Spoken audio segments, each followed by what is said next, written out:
on reçoit non pas un chanteur, mais un nageur d'ultra-endurance. Il a 28 ans, il est suisse. Bonjour Noam Yaron. Bonjour, merci de m'accueillir. Bonjour Noam. Alors Noam, pendant que certains se contentaient de faire quelques brasses dans la mer, Pourquoi vous me regardez vous avez tenté de rejoindre Monaco depuis Calvi à la nage.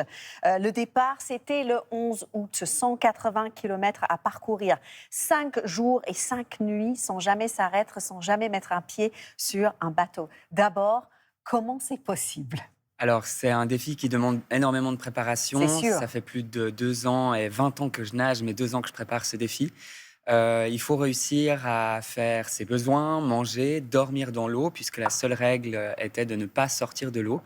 Et ça laisse place à des images assez incroyables de nage de nuit, de nage avec les méduses. On peut croiser des animaux assez incroyables comme la baleine, le rorqual commun qui fait 27 mètres. C'est une demi-piscine olympique qui nage à côté de vous. Donc c'est assez Pardon, fou. je fais une petite parenthèse parce que tout ça vous semble très normal. Mais moi, ça me Nous, semble non. pas normal. Comment on dort en nageant ou comment on nage en dormant? Je ne sais pas comment il faut le dire. Alors, il y a 2 solutions. La première, qui est assez simple, c'est de faire comme une otarie, finalement, se mettre sur le dos et dormir en flottant, Et finalement. donc se laisser porter par le courant. Exactement. Donc, je ne peux pas forcément le faire à tout moment, puisqu'on doit éviter de perdre l'avance qu'on a eue. Donc, on regarde aussi à chaque fois avec la météo. On a eu la chance d'être conseillé par Météo France, qui a suivi le défi et qui s'est en fait chargé de gérer ce qu'on appelle les prévisions et le routage, donc le chemin à parcourir. Et puis, on peut aussi dormir en nageant. Et ça, c'est quelque chose d'assez fou. C'est une méthode d'hypnose qu'on a découverte l'an dernier quand j'ai fait ma première tentative. La préparation, Et j'imagine. qui permet en fait d'endormir une partie de votre cerveau pendant que l'autre est encore réveillé. C'est-à-dire que j'ai les paupières fermées, je peux faire ça que la nuit. Et quand vous le voyez, il y a une petite lumière pendant que je nage dans l'eau. Et en fait, ma paupière fermée a une capacité en fait de voir si la lumière est plus ou moins forte. Et du coup, une partie de mon cerveau a en fait le job de me replacer par rapport à cette intensité lumineuse pour pas que je me prenne la ligne. Et l'autre, en fait, dort. Et ça me permet de récupérer en fait les hallucinations. C'est fou. Absolument, je ne savais pas du tout. Les hallucinations, en fait, sont le premier effet secondaire de la fatigue. Je les ai eues à partir de 48 heures. J'ai fait 102 heures pour faire ces 191 km. Donc, ça a été très, très difficile. Vous n'avez pas réussi votre défi, mais vous avez réussi un exploit incroyable. Vous êtes à 2 km des côtes. Qu'est-ce qui se passe ? Alors, la problématique, c'est qu'on avait une règle très précise, c'était de me sortir de l'eau si j'avais de la peine à respirer, donc si ça devenait compliqué, ou que j'arrivais plus à nager. Donc, vous me voyez ici avec des petits pansements. J'ai été brûlé par la combinaison à cause du sel. À peu près 15% de mon corps est brûlé au 2e degré profond. J'ai eu aussi en fait beaucoup d'ingestion d'eau salée, d'eau de mer. Quand vous passez 102 heures dans l'eau et c'est 191 km, vous avez des petites gorgées qui en fait s'infiltrent dans les poumons et ça rend la respiration très difficile. Et c'est pour ça que l'équipe a décidé de me sortir de l'eau et j'ai été ensuite hospitalisé pendant 9 jours. Cédric ? Il paraît aussi que vous avez eu des hallucinations sur la fin. Vous pouvez nous raconter qu'est-ce qui se passe à ce moment-là ? Alors, c'est vraiment assez incroyable. J'ai l'habitude d'expérimenter ça avec d'autres défis que j'ai pu faire. Mais pour vous dire, au départ, vous commencez à confondre des objets avec d'autres choses. Par exemple, la ligne d'eau peut se transformer en un serpent.